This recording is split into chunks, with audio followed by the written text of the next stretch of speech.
Hindi naman ba maingay yung background ko? Baka may rinig na nagsasalita eh. Po. Okay, so start tayo.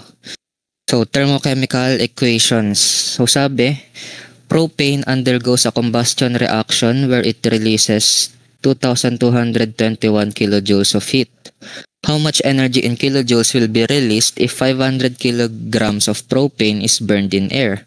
How many grams of oxygen is consumed when 4,500 kilojoules of heat is released? Okay, so, ayan, medyo mahirap tong tanong, no? So, ang gagawin natin, gagawa tayo ng balanced chemical equation mula dito. So, propane undergoes a combustion reaction.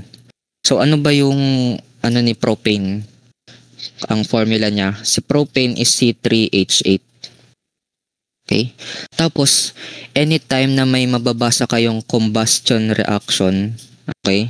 Ang ibig sabihin niyan, may oxygen sa reactants, tapos may carbon dioxide and hydrogen and water sa kanang side. Okay? So, ganyan ibig sabihin nun.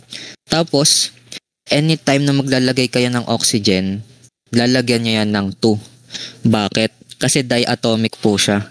So, yung mga hydrogen, fluorine, oxygen, nitrogen, okay, lagi nyo po yan lalagyan ng 2 na subscript kapag mag-isa lang siya. Okay? So, ganyan. So, again, kaya po naging ganyan kasi sabi, combustion reaction. Pag combustion reaction, may oxygen sa reactants, tapos may carbon dioxide and water sa products. Okay? Gets naman? Okay. Opo. Okay. Ngayon, ibabalance nyo yan. Kasi di siya nakabalance, di ba? So, ibabalance nyo. So, dito, tatlo yung carbon. So, dadagdagan natin to ng 2 para tumugma dito. Okay? Tapos, ano pa? Yung 8 na hydrogen. 8 dito, tapos dito 2. So, gagawin natin tong 4. Para 4 times 2, 8. Tugma na. Tapos, yung oxygen naman. Ilan yung oxygen? 2, 4, 6. Tapos, 7, 8, 9, 10. So, dito, dadagdagan natin to ng 4. Para 2 times 5, 10. Which is equal sa oxygen sa kanang side. So, yung balanced chemical reaction natin is C3H8 plus 5O2 na naging 3CO2 plus 4H2O. Okay? Yan po yung gagamitin nating equation para isolve itong dalawang to. Okay? Tapos, sabi daw, isa pa pala, it releases 2,221 kilojoules of heat. So, yung nag-release daw siya ng ano yun? 2,221 kilojoules of heat. Yan. Pero sabi, release daw. So, ano ba ibig sabihin ng release? Exothermic, di ba? So, kung exothermic, ano yung sign ng heat natin? Positive o negative?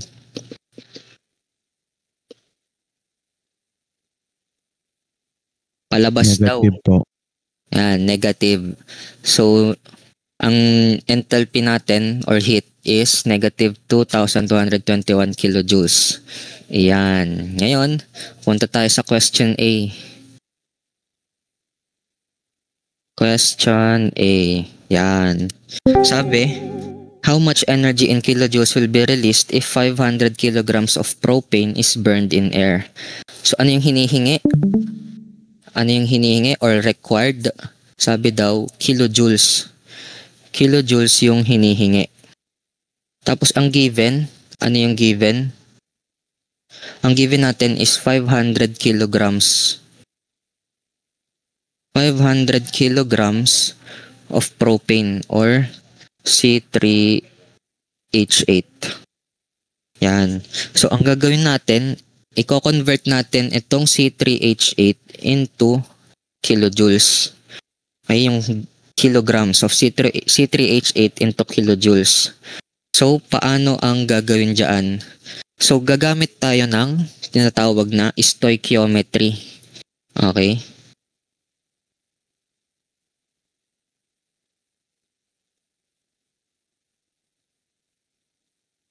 Yan, stoichiometry. So, ano ba yung sa stoichiometry? So, sa pagko-convert po, meron tayong specific path na kailangan kunin. Okay? So, yung path is grams A to mole B. Ay, mali. Sorry. To mole A pala. To mole A to mole B to grams B. Yan. Okay? So, ang tatandaan nyo po, kung ano yung given sa lagi si A. So, itong si C3H8 sa si A, tapos itong kilojoule sa si B. Okay? Tapos, isa pang dagdag, kapag if we're dealing with thermochemical equations, galing sa moles, pwede nating i-convert yan directly into kilojoules. At kung may given naman na kilojoules, pwede natin yang i-convert directly to moles. Okay? So, ganyan yung diagram pagdating sa stoichiometry. Okay? So, dapat makabisado nyo yan. Ngayon, ano yung given? 500 kilograms of A. So, saan tayo magsisimula? Dito tayo magsisimula. Yan, dito tayo magsisimula.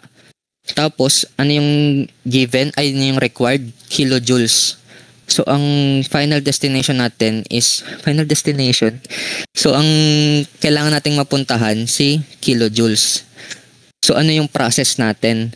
Yung grams A, i-convert natin to moles or moles ni C3H8 bago natin ma-convert to kilojoules.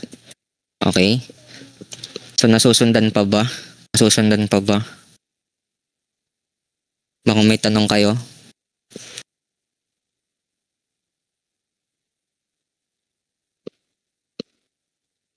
Parang di ata natin to naturo dun sa ano natin, reporting, JJ. Ibang topic na kasi stoichiometry. Hindi, meron tayong thermochemical equations pero hindi ata to na ano ni Mariel. Siguro ano yan, parang pinaghalo kasi yung question. Tapos, nakaset na kasi yung equation natin. Yung kay isa reporting kasi natin, ito lang tayo yung naggagawa lang tayo ng equation. Okay, so dito kasi, nasa PPT to ni ma'am. Okay, itong part. Okay, so start tayo.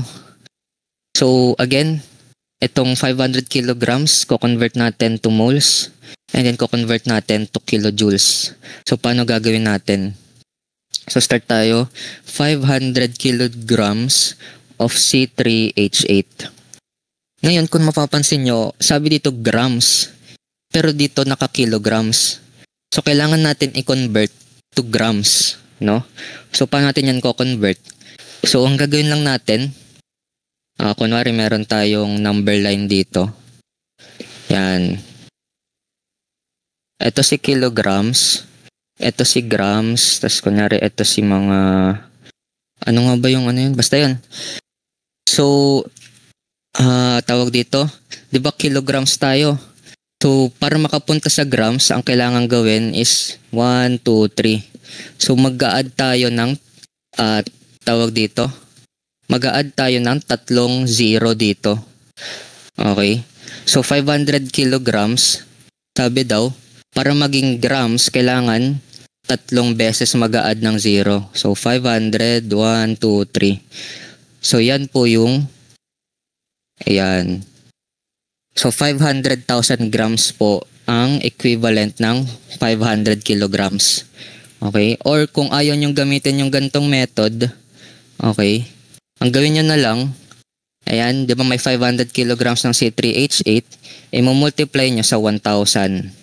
So, 1,000 grams per 1 kilogram. Okay, kasi yan yung conversion. Meron daw tayong 1,000 grams sa isang kilo. So kapag nilagay mo yan sa calcu, 500 times 1,000, yan, 500,000 rin. So 500,000 grams ng C3H8. Yan. So pwede na tayong gamitin itong diagram na to. So sabi, 500,000 grams ng C3H8. Ngayon, paano yun i-convert to moles ng C3H8? So, tatandaan nyo po, pag nagko-convert tayo ng grams to moles, ang ginagamit natin is molar mass. Okay, molar mass. Ano ba yung molar mass? Yun yung gram per mole, di ba, na tinakil natin kanina. So, hahanapin natin yung molar mass ni C3H8.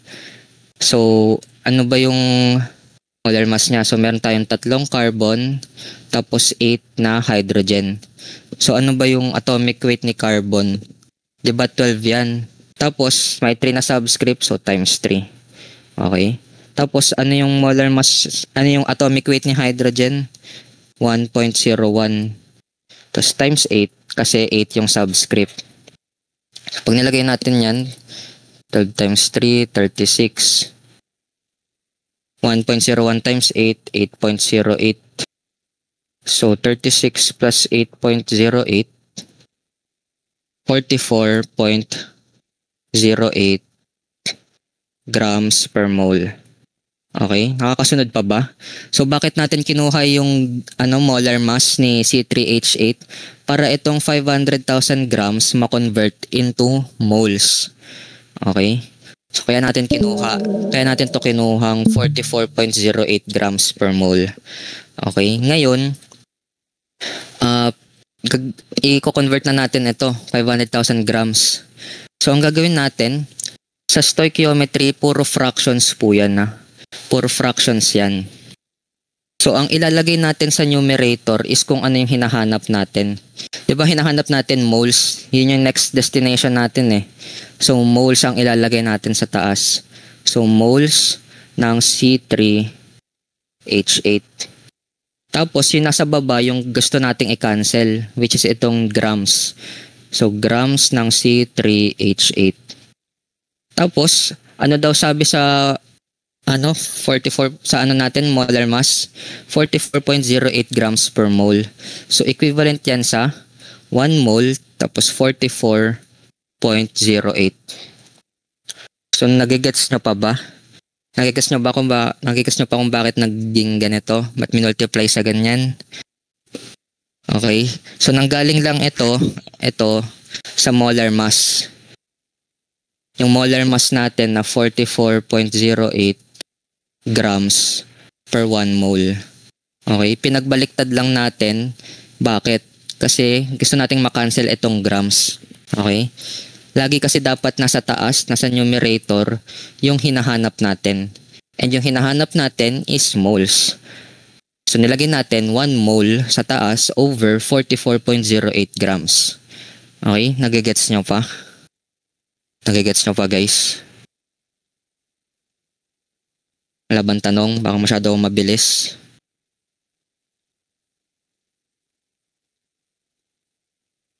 Okay. So ngayon, kung ilalagay natin yan sa calcu natin, okay, 500, 1, 2, 3 times 1 over 44.08.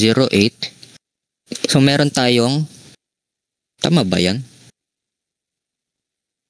Okay, sige, tama yan. So meron daw tayong 11,343 moles ng C3H8. Bakit moles ng C3H8? Yun yung natira, diba? Yun yung natira na unit. Kasi kinancel natin yung grams ng C3H8. So, ito po, itong buong to, yan yung ating mole A. Okay? Nagets nyo po yung conversion from grams to moles? Nagigets nyo guys? Opo. Okay. So, yan. 11,343 moles ng C3H8. Yun yung equivalent ng 500,000 grams. Okay, ngayon, meron na tayong mole A. Pwede nating i-convert to kilojoules. So, ilagay natin 11,343 moles ng C3H8 times, yan, fraction ulit. Lagi tayong fraction. Ngayon, anong hinahanap? Ang hinahanap is kilojoules. So, siya yung ilalagay natin sa taas. Tapos, ano yung gusto nating i-cancel? Moles ng C3H8. So, moles ng C3H8 yung nasa baba. Ngayon, ano yung ilalagay nating number dito sa dalawang to? So, magbabase lang po tayo sa chemical equation natin neto. Yan. Okay? So, ano ba yung relation? Kailangan nyo maintindihan yung relationship ng mga coefficients na to. Itong 5, 3, 4. Dito sa enthalpy or sa change in heat. So, sabi daw, isang mole ng C3H8 mapoproduce or mare-release is 2,221 kilojoules. At the same time, 5 moles daw, bakit 5? Ayun 5 moles ng O2, ang mare-release daw is 2,221 kilojoules. Okay? Tapos, kung 3 moles daw ng CO2 yung na-produce, ang mare-release din is negative 2,221 kilojoules. Okay? Tapos, ganun rin sa H2O. Okay? Negative 2,221 kilojoules. So, yun lang yung relationship. Kung ano yung moles dito, ilan yung moles, yun daw yung kailangan para makapag-release ng ganito karaming heat. Okay? So, paano natin yan gagamitin sa ating pagsosolve? So, sabi, tawag dito, ang relationship ni C3H8 kay joules is 1 mole of C3H8 para makapag-produce ng negative 2,221 kilojoules of heat. So, yun yung ilalagay natin. So, negative 2,221 yung ilalagay natin sa taas. Tapos, ilang moles daw ng C3H8? Isa. Bakit isa? Ayun, no, may 1 na invisible dyan. So, 1 mole ng C3H8. Okay. Yan.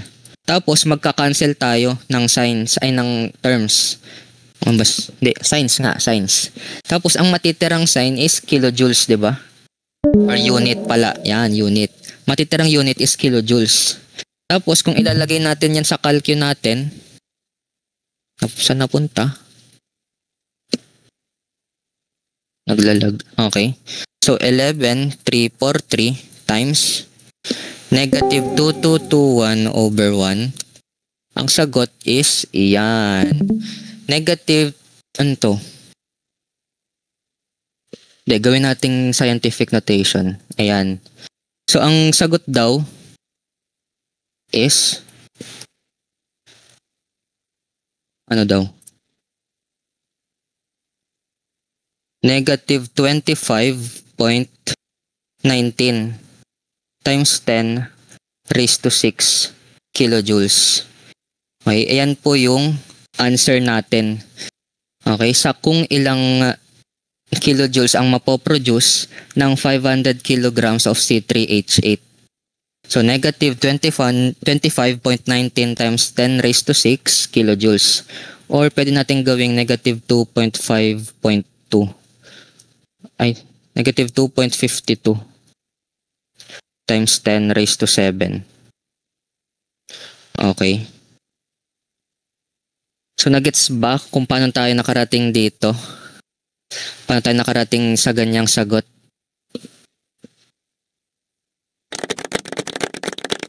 So, recap tayo no, para magets ng lahat.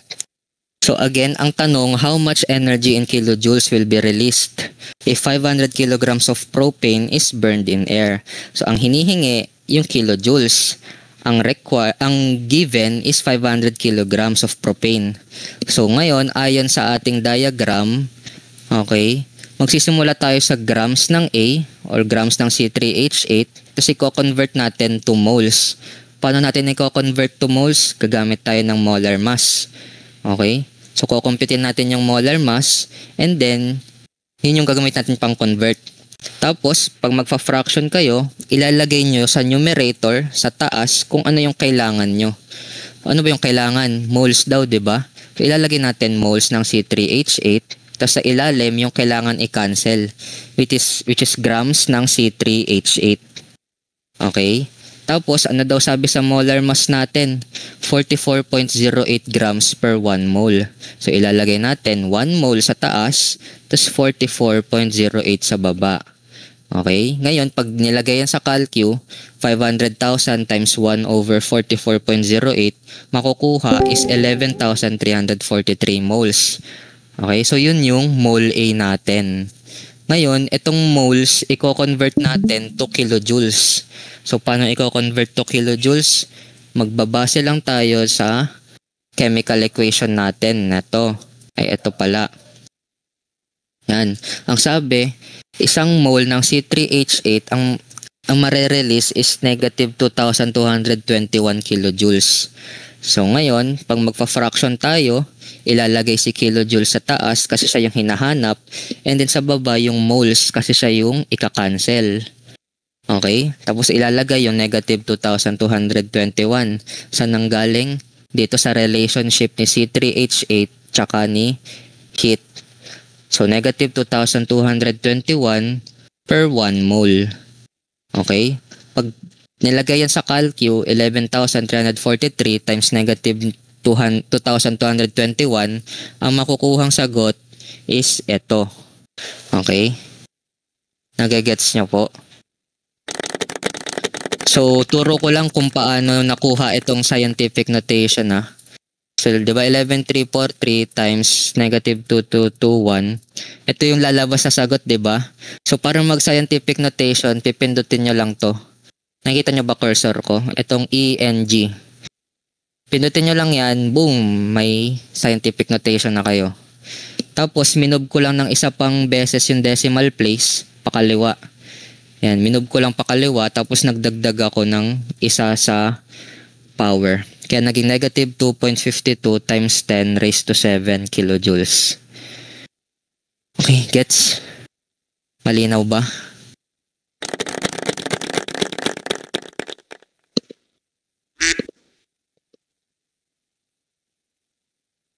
Check ko kung may tanong sa mess.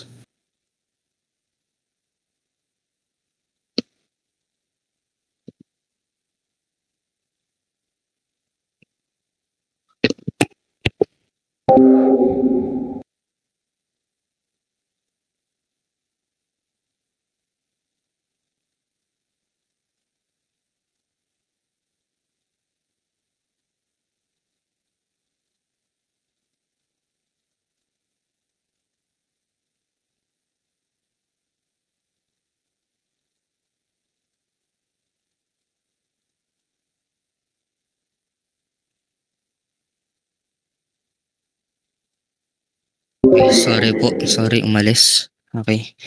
So, walang tanong. Or magtatanong si Dominic.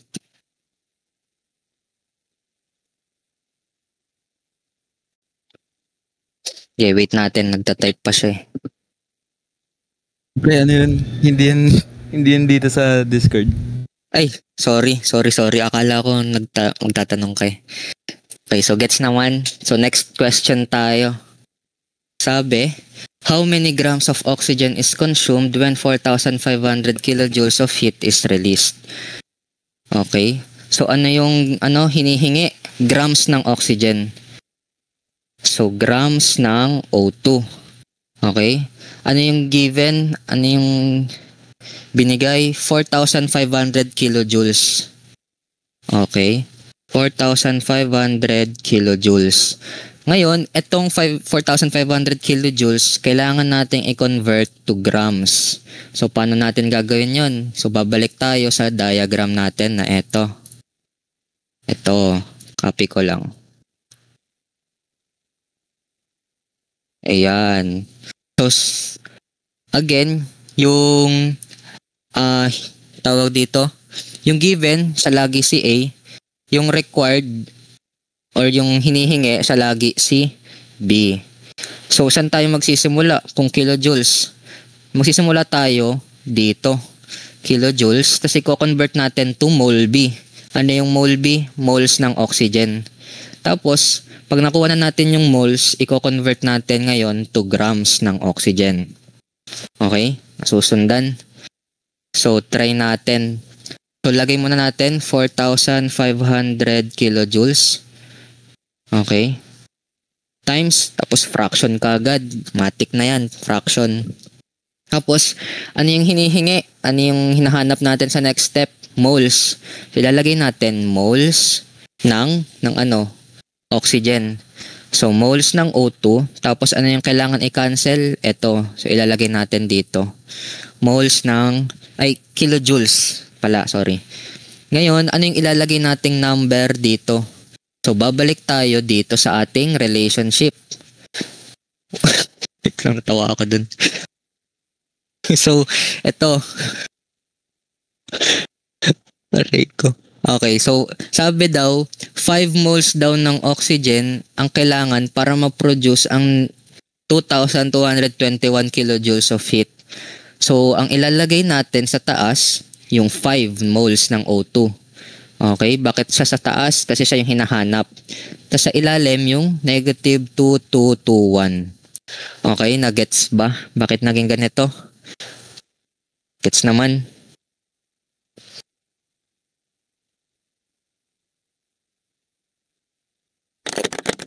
Okay. So again, saan nanggaling itong 5 moles over negative 2,221? Dito lang sa ating chemical equation na 5 moles daw ng O2 tapos negative 2,221 kilojoules. Okay? So kapag nag-cancel tayo ng unit, mawawala ito. Ang matitira is moles ng O2. Yan. Pag nilagay natin yan sa calcu, so 4,500 times 5 over negative 2221. Ay, sorry. Negative po pala itong 4,500. Bakit negative? Kasi released. Okay? Released. So, apologies. Negative pala dapat yan. So, gawin ko lang tong negative. Again, kaya negative kasi nag-release nga daw. So, negative 4,500 times 5 over negative 2,221. Pag kinalkyo, lalabas 10.13. So, 10.13 moles ng O2. And yan po yung ating mole B. Okay? Gets? So, natapos na natin to. Nakuha na natin si mole B. Ko-convert natin to grams B. Okay? Again, paano nagko-convert to grams? Gagamit tayo ng molar mass. Okay? So, ano ba yung molar mass ni O2? So, ano ba yung atomic weight ni oxygen? Diba 16? 16 tapos dalawang oxygen. So, 16 times 2, ano yan? 32. Okay? 32 grams per 1 mole. Okay, so yan yung molar mass natin. Ngayon, gagamitin natin yan para ma-convert itong 10.13 moles to grams. So, sulat natin 10.13 moles ng moles ng O2 times fraction kagad. Ayan. Tapos, ano yung ilalagay sa taas? Ano yung hinahanap? Grams. So, lalagay natin grams ng O2. Sa baba, yung kailangan i-cancel. So, moles ng O2. Yan. Tapos, ano yung sabi sa molar mass? Sabi, 32 grams per 1 mole. Yan. So, pag nag-cancel tayo ng unit, eto, cancel ang matitira, si grams ng O2, which is yung hinahanap natin. So, pag nilagay natin yan sa calcu, 10.13 times 32 over 1, sagot, 324.16. So, 324.16 grams ng oxygen. So, nakakasunod pa po ba? Gets naman? So, again, recap tayo. So ang hinihingi grams ni oxygen and ang given is negative 4,500 kilojoules. So ito si A, ito si B. So base sa diagram, magsisimula tayo dito. Okay? Tapos ang kailangan nating mapuntahan, itong si grams B. So para mangyari yon, ko-convert natin si kilojoules to moles. Paano natin i-convert? Nagbase lang tayo sa chemical equation natin na ito. So sabi, 5 moles ng O2 para makarelease ng negative 2,221 kilojoules. So yun yung nilagay natin. So nasa taas yung moles kasi siya yung hinahanap sa next step. And then yung nasa ilalim, yung kilojoules na kasi yun yung ika-cancel. So kapag nilagay yan sa calcu, ang lalabas 10.13. Tapos yung matitirang unit, moles ng O2, kaya 10.13 moles ng O2. Tapos meron na tayong mole B, i-convert na natin to grams B. Paano i-convert to grams? Gagamit tayo ng molar mass. So yung molar mass ng oxygen is 16 times 2, so 32 grams per 1 mole. And then, yan na yung gagamitin natin para ma-convert si moles to grams. So 10.13 moles times yung fraction. Tapos nakalagay sa taas yung grams kasi siya yung hinahanap sa next step. Ayan. Tapos nasa ilalim yung moles kasi siya yung kailangan i-cancel. Pag nilagay 10.13 times 32 sa calcu, ang lalabas 324.16 grams ng oxygen. Okay, nagigets nyo naman yung process.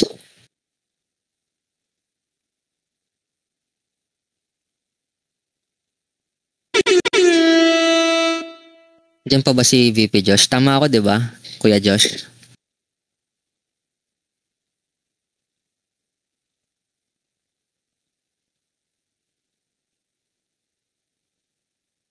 Yeah, tama yan. So, check natin kung tama tayo ng sagot.